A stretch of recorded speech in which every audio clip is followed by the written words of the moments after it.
UP, Bihar और MP, इनके OBC समझने लग गए हैं कि संविधान से ही हमारा गुजारा है, धर्मवाद या पाखंडवाद हमारा दुश्मन है। जब तक ये बराबरी देश में नहीं मिलेगी SC ST OBC को, तब तक ये लोकतंत्र बेईमानी है। सारे धर्म ग्रंथ एक तरफ रखिए और भारत का संविधान एक तरफ रखिए। भारत का संविधान सबके लिए हितकारी है और धर्म ग्रंथ एक समुदाय के लिए, एक कम्युनिटी के लिए, उन्हीं के लिए काम करता है। आप कल्पना करिए, अगर 52 पटौदी सीटें आरक्षित नहीं हो तो क्या कोई अनुसूचित जाति का व्यक्ति सदन में पहुंच पाएगा? अपवादों को छोड़ दीजिए, अगर रिजर्वेशन हटा दिया जाए तो एक भी व्यक्ति सदन में नहीं पहुंच पाएगा। गौर से देखिए कहाँ खड़े हो, सिस्टम में तुम्हारी जगह कहाँ है, जो पावर सेंटर है उसमें तुम कहाँ खड़े हो। और हर बार एक ही बात कहता आया हूँ, 85% लोग मांग रहे हैं। कैसी विडंबना है, उन्हें मांगना पड़ रहा है जो दाता बन सकते हैं, लेकिन उनमें फूट पड़ी हुई है, उनमें फूट डाली हुई है।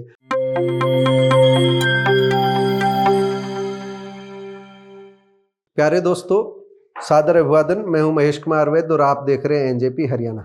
दोस्तों, आज बाबा साहेब भीमराव अंबेडकर की पुण्यतिथि है। हम हर पुण्यतिथि पर उनका भावपूर्ण स्मरण करते हैं, उनकी शिक्षाओं पर चर्चा करते हैं, उनके दिए हुए ज्ञान पर चर्चा करते हैं, उनका बनाया हुआ संविधान जो है उस संविधान पर चर्चा करते हैं। हमारा साफ साफ मानना है, कई बार हम बता भी चुके हैं कि आज के दिन अगर भारत को आगे ले जाना है तो सीधे सीधे संविधान के सहारे ही चलना होगा। नौटंकी बंद करनी होगी। संविधान में तमाम व्यवस्थाएं दी हुई है। संविधान का पालन करना हर नागरिक का कर्तव्य है और संविधान ने हर नागरिक के अधिकारों की रक्षा की है। आज संविधान की अगर हम बात करें, बाबा साहब भीमराव अंबेडकर के सपने की बात करें तो वे चाहते थे कि समतामूलक समाज बने, समाज में समता हो, सामाजिक समरसता पैदा हो, कोई भेदभाव नहीं हो, छुआछूत नहीं रहे किसी भी तरह का, और समाज का हर वर्ग मुख्य धारा में आए, दलित वर्ग विशेष रूप से, वंचित वर्ग विशेष रूप से मुख्य धारा में आगे आए। आज आरक्षण के कारण कुछ स्थानों पर जरूर दलित समाज की भागीदारी हुई है। अनुसूचित जाति के लिए लोकसभा व विधानसभा में जो प्रावधान किया गया है, उस प्रावधान के कारण हम लोकसभा और विधानसभा में, विधान परिषद में हम दलित समाज के लोगों को देख पाते हैं। अगर यह आरक्षण नहीं होता तो निश्चित रूप से काफ़ी कठिनाई आती किसी को भी उस सदन में पहुंचने के लिए जिसका सपना लोकतंत्र में हर व्यक्ति देखता है। दोस्तों, बाबा साहेब की शिक्षाओं को लेकर हम अगर चर्चा करें, आज पूरे देश में तेजी से अंधविश्वास बढ़ता जा रहा है और जिस तरह समाज हम कह रहे हैं कि शिक्षित होता जा रहा है, उसी तेजी से अंधविश्वास बढ़ता जा रहा है। पिछले 1.5 दशक की बात करें तो बाबाओं की बाढ़ आई हुई है और पूरे देश में इस तरह के बाबा समाज के बीच धार्मिकता के नाम पर जहर फैला रहे हैं।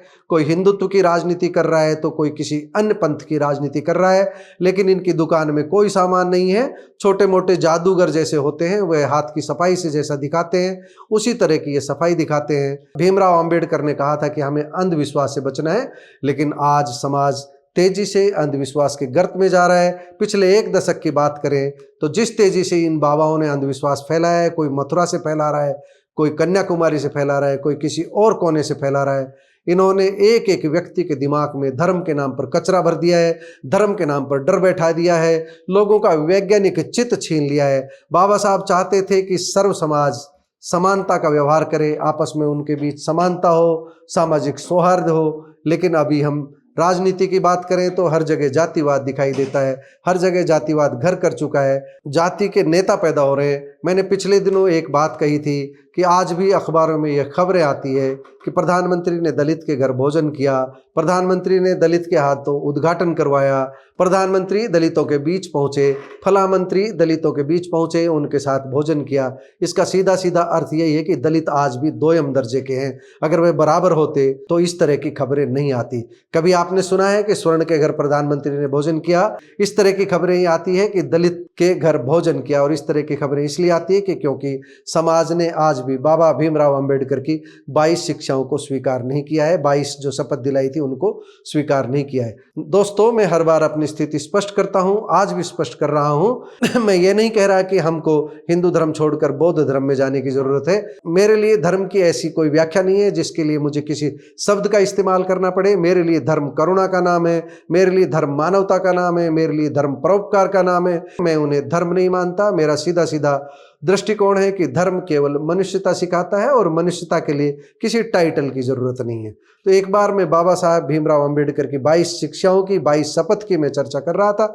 हम बिल्कुल ये नहीं कहते कि इन 22 शिक्षाओं पर पूरी तरह अमल करना है, लेकिन मूल रूप से अगर हम देखें तो बाबा साहब ने अंधविश्वास से दूर रहने की शपथ दिलाई थी, लेकिन हम सारे के सारे अंधविश्वासी बनते जा रहे हैं। बाबा साहिब की 22 प्रतिज्ञाएं मैं आपको बता देता हूं। उन्होंने सीधे सीधे कहा था कि ब्रह्मा विष्णु महेश को ईश्वर नहीं मानूंगा, मैं राम और कृष्ण को ईश्वर नहीं मानूंगा, मैं किसी भी देवी देवताओं की पूजा नहीं करूंगा, मैं किसी भी प्रकार के अंधविश्वास का पालन नहीं करूंगा, मैं बुद्ध को ही मार्गदर्शक मानूंगा, मैं बुद्ध धम्म और संघ इन 3 रत्नों को मानूंगा, मैं पंचशील का पालन करूंगा, मैं अष्टांगिक मार्ग पर चलूंगा, मैं 10 पारमिताओं का अनुसरण करूंगा, मैं बुद्ध के उपदेशों का पालन करूंगा, मैं हिंसा नहीं करूंगा, मैं चोरी नहीं करूंगा, मैं झूठ नहीं बोलूंगा, मैं व्यसन नहीं करूंगा, मैं जीवों की हत्या नहीं करूंगा, मैं बुद्ध धर्म के विरुद्ध नहीं चलूंगा, मैं बुद्ध धर्म का प्रचार प्रसार करूंगा, मैं हिंदू धर्म त्यागता हूं क्योंकि यह मनुष्यों को समानता नहीं देता, मैं जीवन भर बुद्ध धर्म का पालन करूंगा, मैं अपने बच्चों को बुद्ध धर्म की शिक्षा दूंगा, मैं मानव बराबरी में विश्वास रखूंगा,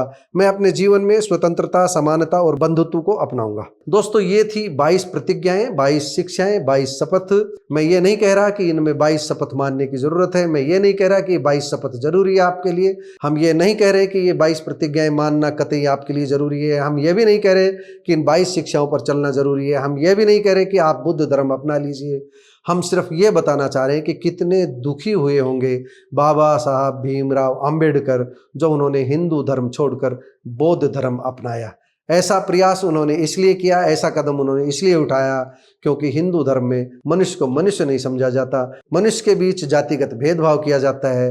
कुछ लोग स्वयं को श्रेष्ठ और कुछ को दोयम दर्जे का समझते हैं। स्वर्ण और दलित के बीच वर्ण व्यवस्था की गहरी खाई है। ब्राह्मण, क्षत्रिय, वैश्य और शूद्र के नाम पर पाखंड खड़ा कर दिया गया है। दोस्तों, हम आपको एक बार बता दें, आप अपनी स्क्रीन पर देखते भी रहिएगा। आज रेवाड़ी में हम मौजूद थे। रेवाड़ी में बहुत सी संस्थाओं ने बाबा साहब भीमराव अंबेडकर को याद किया है। इनमें माता रमाबाई सामाजिक उत्थान संस्था, सेवा स्तंभ, चमार महासभा, अखिल भारतीय मानव कष्ट निवारण समिति, आवाज़ फाउंडेशन, इन संस्थाओं के अलावा भी कई संस्थाओं ने याद किया है। देश और दुनिया में बाबा साहब को याद किया गया है। और रेवाड़ी में भी कांग्रेस कमेटी की ओर से अलग अलग स्थानों पर आयोजन किए गए हैं। जिला ग्रामीण कांग्रेस कमेटी के अध्यक्ष सुभाष छाबड़ी के नेतृत्व में भी आयोजन किया गया। बाबा साहब को याद किया गया, उन्हें नमन करने के लिए कांग्रेसी पहुंचे। इसके साथ ही अनुसूचित जाति संगठन, जो कांग्रेस का अनुसूचित जाति प्रकोष्ठ है, रमेश ठेकेदार के नेतृत्व में भी बड़ी संख्या में लोग पहुंचे और बाबा साहब की प्रतिमा पर माल्यार्पण किया, उन्हें श्रद्धा सुमन अर्पित किए। यह हम आयोजन के बारे में बता रहे हैं, लेकिन हम सीधे सीधे आपको बता दें कि बाबा साहब की शिक्षाओं पर आज अमल नहीं हो रहा है। इसी बात को ध्यान में रख करके हमने आमंत्रित किया अपने स्टूडियो में ईश्वर सिंह को। ईश्वर सिंह की बातें आगे आप सुनेंगे, उन्होंने क्या कुछ कहा। आइए एक बार ईश्वर सिंह को सुनते हैं। नमस्कार वैद्य साहब, आप बिल्कुल सही कह रहे हैं। ये जो पाखंडवाद है, ये बाबा साहब के दौर से भी ज़्यादा बढ़ गया है। इसका सबसे बड़ा कारण ये रहा है कि जो शिक्षा है वो उन लोगों तक पहुंचने नहीं दी गई, और उसका असर ये हुआ कि मेजॉरिटी में पढ़े लिखे लोग भी वही पाखंडवाद की तरफ चले गए। लेकिन अभी जो है लोग काम कर रहे हैं और उस काम का असर दिख भी रहा है, लेकिन विरोधी जो है उतनी ही तेजी से अपना काम बढ़ा रहा है। अब उदाहरण के तौर पे लीजिए, 2024 नवंबर से लेकर के अभी तक धार्मिक आयोजनों का जोर शोर पूरा चला हुआ। 2024 में कुंभ के मेले की शुरुआत से मीडिया ने जनता के बीच में प्रचार शुरू किया, और उसके बाद में यात्राएं चली, फिर बीच में त्योहारों का पूरा सीजन चला, और अभी हरियाणा में सरकार ने गीता महोत्सव के नाम से ये इस तरह के आयोजन किए। ये जो आयोजनों का जो एवरेज बढ़ गया है, ये इसीलिए बढ़ा है कि जो दूसरा जो पक्ष है, जो अंबेडकरवाद के विचारों को स्वीकार नहीं करता या अंबेडकरवाद को उस समय भी स्वीकार नहीं कर पा रहा था, आज वही लोग अंबेडकर के खिलाफ जो है वो काम कर रहे हैं। और उसकी वजह से ये जो आप जो कह रहे हैं, ये चीज़ें ख़त्म नहीं हो रही, बल कम होने की बजाय ज़्यादा बढ़ रही है। लेकिन मैं आपको आश्वासन देता हूँ, अभी हमारे लोगों ने भी अपना काम का स्पीड बढ़ा दिया है। वो भी समझ गए हैं कि इस तरह से तो हमारे लोग जो है पाखंडवाद से पीछा नहीं छुड़ा पाएंगे, इसलिए दिन रात काम कर रहे हैं। और इसका उदाहरण आपने रेवाड़ी में देखने को मिला होगा कि शेड्यूल कास्ट और जाट समुदाय ने एक जाट धर्मशाला में एक संविधान दिवस के ऊपर और सर छोटूराम की जयंती के ऊपर संयुक्त कार्यक्रम का आयोजन किया था। इस तरह के कार्यक्रम से इन चीज़ों पे लगाम लगाने का प्रयास किया जा रहा है। इसमें जो है हमने सर्व समाज को आमंत्रित किया था, लेकिन जो मेन श्रोता थे वो जाट्स के और एससी समुदाय के थे। बाकी जो समाज हैं उनके कुछ रिप्रेजेंटेटिव आए थे, लेकिन इससे एक मैसेज तो गया है। और ये सिर्फ रेवाड़ी में नहीं गया, ये पूरे हरियाणा में मैसेज गया है और अगली साल ये आपको बड़े पैमाने पे दिखाई देगा हरियाणा में। संविधान समता स्वतंत्रता की बात करता है, न्याय की बात करता है। लोग समझ रहे हैं, ऐसा नहीं है, स्वर्ण जाति के लोग भी समझ रहे हैं। उनको भी लगता है कि अगर देश को मजबूत करना है, देश की अखंडता को बनाए रखना है, तो ये जो भेदभाव वाली जो शैली है इससे छुटकारा पाना ही पड़ेगा। आपको इस चीज़ का बदलाव महसूस करना होगा।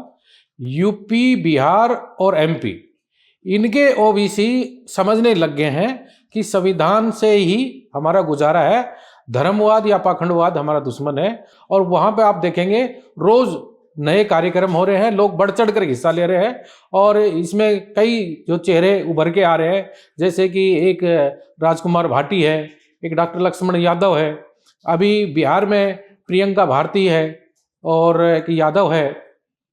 इन्होंने जो है खुल करके मंचों पे अंबेडकरवाद की चर्चा की है, जो समता, स्वतंत्रता और न्याय की भाषा है। आज की तारीख में भी वो संघर्ष बहुत दूर लग रहा है, मतलब वो जो बराबरी है, आर्थिक, सामाजिक और राजनीतिक बराबरी, वो बहुत दूर लग रहा है।